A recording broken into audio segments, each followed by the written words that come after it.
The Conservatives have been under pressure to cost their platform promises. The party releasing that information to journalists under embargo. The CBC's David Cochrane has been pouring through it. Now the embargo is off.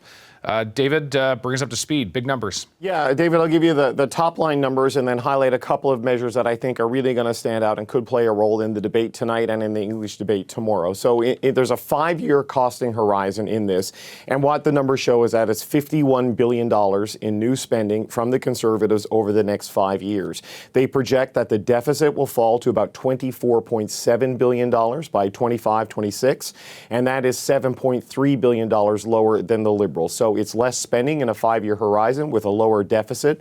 The reason they're getting the lower deficit is a couple of things. One, they are canceling the $10 a day childcare agreement. Now, we've known this was a plan. They want to stop giving money to provinces and give money directly to parents. They're going to replace it with a tax credit.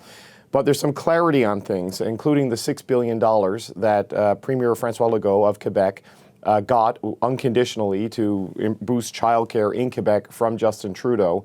Most of that money will go away under the Conservative plan. Quebec, like the other provinces, will get to keep the money they get in this fiscal year. In Quebec's case, that's about $660 million. But starting 2022, all of the money goes away. So Quebec would lose $5.34 billion of that agreement that François Legault reached with Justin Trudeau. The provinces who were given money this year to build childcare spaces will lose the money promised to sustain those childcare spaces and lower childcare rates starting next year. So that's a cut of $5 billion in 2022, $6.2 in 23, $7.2 in 2024, and $8.4 billion in 2025-26. The second thing that I think is going to be an issue that the Liberals in particular, I think, will jump on is the healthcare money. We've heard from Erin O'Toole repeatedly that he is making a historic $60 billion investment over the next 10 years by boosting the escalators, the health transfer escalators, up to 6% a year. The catch is, in the fine print, only $3.6 billion of that money will be transferred to the provinces between now and 2026. So the remaining $55 billion comes after 2026, so it would require a second or even a third term in power by the Conservatives to make good on that full $60 billion promise.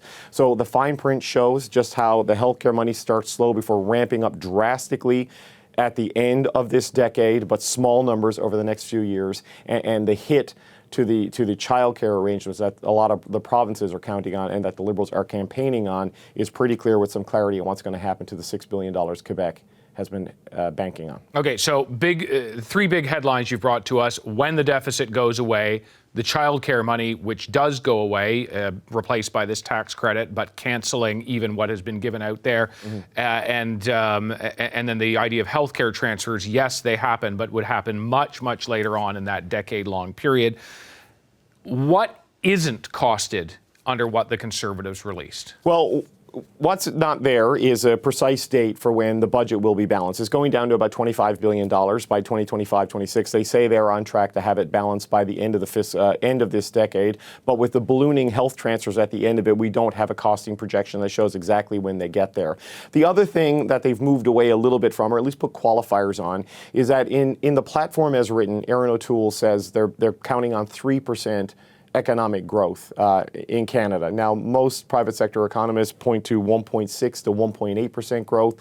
What they are saying in their costing is that the targets on deficit and spending are based on those lower projections. That if they do hit the 3%, then they can improve on this and balance things even further than they could, but they don't need to hit 3% growth to make good on the projections that they have here. Now, Justin Trudeau has mocked the 3%. He's called it magical thinking. They haven't done their homework. They're not showing their work. So they're showing their work here, but qualifying a little bit. So while the platform says 3% is what they're going to do, it becomes more of an aspirational thing than necessary for them to deliver on their plan. But, in the immediate term, I think the political arguments will be over the childcare money disappearing, falling off a cliff, particularly in Quebec starting next year, and the fact that in the short term, on pure dollars, it now looks like the Liberal platform offers a greater infusion over the next short-term years on healthcare than the Conservative does because of the big money they put on the table to clear up wait lists caused by the COVID-19 pandemic. All right, David Cochrane bringing us these late-breaking details. Thanks very much, David. Certainly appreciate your journalism on this. Hi, I'm Vashi Capellos, host of Power in Politics. See more of our show by subscribing to the CBC News channel or click the link for another video.